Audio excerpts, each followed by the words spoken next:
On the 31st of October, Vodacom released a statement to the market indicating that it expected its earnings to rise by between 40 and 45%. But some days later, it revised that estimate downwards to a range of 30 to 40%, after having indicated that it had agreed to an out-of-court settlement with Nkosana Makate of Please Call Me fame. Reporting a 32.3% increase in earnings, this was towards the lower end of the updated range indicated.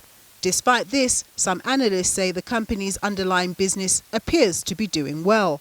They are firing on all cylinders. They're doing well. The guys have pivoted away from the old way of doing business, shifting towards the digital fintech, which is paying off as it's a high margin business. It's reflected in their top line revenues up double digits. And this thanks to the operations that are coming from the likes of Egypt and other international markets. When you think DRC, Lesotho, Mozambique, Tanzania, they are very supportive because of that. M-Pesa service is doing well. The demand for data is doing well. When we look at the likes of South Africa, in terms of their growth, revenue is up to just around 2%. They are more or less flat. The business is stable and not losing momentum per se.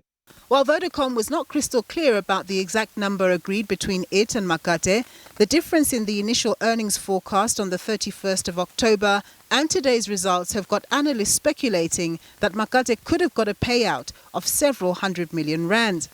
Both parties are said to have signed a non-disclosure agreement as part of the settlement. But after nearly 20 years of legal wrangling, the payment is a once-off and the company is now able to put this shadow behind it. Vodacom having explicitly put the number out in their numbers, but the amount, as we look at it and the way the company reaction is that it's not it's a more moderate number than a high risk number that has caused stress to the Vodacom balance sheet. What is also telling us is now the guys are sitting in a position where they have accounted for it. They have told us they are clearing off that long-standing legal battle, which will help support the investors' sentiment. And in terms of the number per se, the numbers that have been thrown out are sitting within, if it sits within these ranges of 300 to 700 million, it's telling us just generally Vodacom has come out with a positive outcome in these negotiations. And now they're signaling to the market that the management will now be focusing on growing the business, keeping up the momentum to ensure that it continues to pay off. Vodacom attributed its higher earnings to what it called its solid execution on its strategy, while also describing the macroeconomic backdrop as more stable. Meanwhile, shareholders got an interim dividend of 330 cents a share. That's up 15% on the same time last year. Nampumelo Losiziba, SABC News, Johannesburg.